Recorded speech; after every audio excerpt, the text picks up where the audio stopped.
Nicolas Jackson is quickly becoming a complete and utter liability, and at the worst time for him, really, because let's be honest, Liam Delap, say what you want about the performance, it arguably wasn't amazing. But when you've got a player of his talent, of his prospects, of his projected ability knocking on the door, you don't want to be doing what Nicolas Jackson is doing. Before we begin, please do like the video, subscribe, hit the bell notification to be notified of any future content on the channel. And Chelsea, again, have lost 3-1 to Flamengo last night. It is the morning after the night before, or the afternoon. And cooler heads usually do prevail. However, I personally, I'm just not willing to hear any sort of Jackson prop or anything to the contrary, to be completely honest with you. And again, I want to remind you that I am someone who has backed Nicolas Jackson for all his lows, all of his issues that he's had, all of his lacking in scoring and goal contributions over the last year or so, and poor performance after poor performance. And I've seen the light. I've been one to say, like, I pushed back on it, to be completely honest with you, and really try and give Jackson the benefit of the doubt. But after the Newcastle red card, it really shone a light on the potential liability that Jackson has become. Because let's be honest, right? When you have a striker of his personality, of his profile, you do compare it to that of a Diego Costa and so on, like that shithouse mentality that he's in your face, he's causing issues for the defenders, and whilst people might disagree and people say, oh, Liam Delap's more so, yeah, he is. Yeah, and I know it's early days, and you never know. Liam Delap might end up being an absolute fucking liability as well. But the difference is, with Diego Costa, right? You look at him, and he was backing it up every week. He was scoring goals, getting involved, getting knuckle deep in the nitty gritty, in the kerfuffles that would unfold on a daily basis with Chelsea in their games.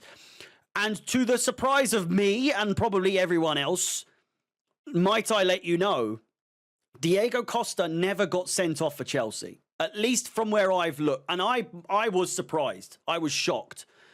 If a player like Diego Costa, the shithouse that he is, the governor, didn't get sent off once, but Nicolas Jackson is just a walking red card at this point.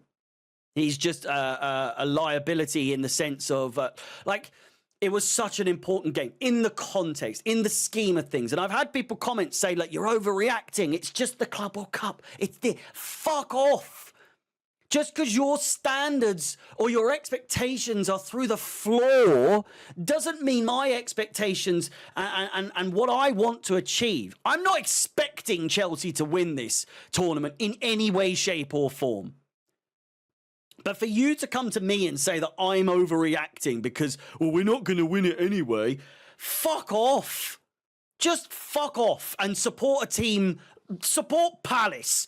Support Brentford. They're Brentford and Fulham. Go and support them. If your expectations are that shit, go and fuck off and support another West London club, yeah? Do us all a favour and fuck off. Our expectations are bigger than yours.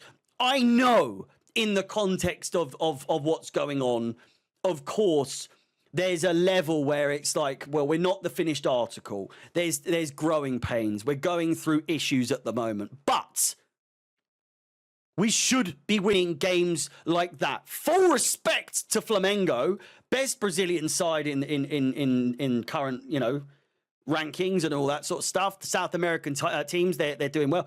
But we were doing well. We were doing well up until that point. And to have a player come on who, I don't want to hear he's young, he's 24, all right? He's old enough to know better.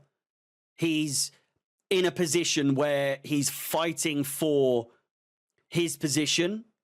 He knows he's under pressure, so I can understand that there might be a little bit of frustration on his mind, where he's like, "Oh, I don't want to be replaced." You see this younger player who's got the Premier League love him. Everyone seems to love Liam Delap. There's a lot of expectations behind him, pressures of his own, frustrations of his own, but you don't see him drop kicking people left, right, and centre, headbutting, elbows, all this stupid shit. Stupid stuff. And he can come out and he can apologize and say, sorry. I'm sorry to the fans. I'm sorry to the players. I'm sorry. You were on the pitch for 3 minutes, 4 minutes max. What transpired? What went through your head that you thought that was like a rational thing to do? Because it was dodgy. It was a really reckless, just nasty tackle for no reason whatsoever. And I know people go through bad stages, but this is just an added part of the bad stage for Nicolas Jackson. The goals aren't good enough. The actual football as a whole isn't good enough. Your hold-up play is good. There's certain aspects where you're like, yeah, he's all right. But overall, I saw someone say that only Nicolas Jackson can have people backing him the longer he doesn't play. He's one of these players where you start to reminisce on the very slim good times that he had at Chelsea so far. During a time where Chelsea aren't playing, up until the Club World Cup, people are between the end of the season and the Club World Cup. I saw comps for him saying, like, we need to give him another chance and all this. And it's like, yeah, we will. But we need to see accountability. I know he's apologised and people are going, oh, he's been accountable. It's all well and good apologising. He fucking apologising for the Newcastle stupid red card as well, which nearly cost us Champions League. And this arguably has put us in the worst possible position. We're going to play Bayern Munich. There's accountability. And then, like I say, his apologies are meaningless. Absolutely meaningless if you're going to keep doing the same thing over and over and over again. He's a liability. We have Liam Delap, who again, we can see where that goes, but we need another striker. I'm not really ready to rely on Liam Delap fully because we haven't seen enough of him at all yet. We need a more senior striker. We need a player who is proven to be good up top. Jackson isn't the guy. He's just not the guy. He's proven he's not a striker. He's not good at what he does. And if he's just going to go around hitting people and kicking people to fuck, then you can't rely on him in big situations. He got brought on to be a game changer and got himself sent off 4 minutes after getting subbed on for absolutely no reason. And people could say it was a mistake or you didn't mean it or whatever. Bollocks. Don't care. Personally, I don't give a fuck. You can't be coming on and getting yourself sent off. For me, if he's the man leading the line next season, we've got some real issues. We've got some real issues as it is, right? You look at players that get yellow cards all the time, right? And I know Caicedo, I need to look it up. Caicedo, suspensions and absences. I'm fairly sure he's been sent off. Has he been sent off? I don't think he has been sent off. He accumulates loads of yellow cards is one thing that I would say about Caicedo that does my head in the most. But there's that worry that he can get himself sent off, but it doesn't happen. It doesn't happen because he resets. He knows what to do to calm himself down. Whereas Jackson is just so reckless the whole time. Same with, I don't know, Enzo Fernandez or just any other player that has that like ability in them where you're like, oh, he's on a booking, better fucking calm it down, get him off, take him off before he gets sent off. Jackson, I don't know what it is at this point now, where it's like so quickly turned into a liability, and you just think, oh man, he's just a walking red card.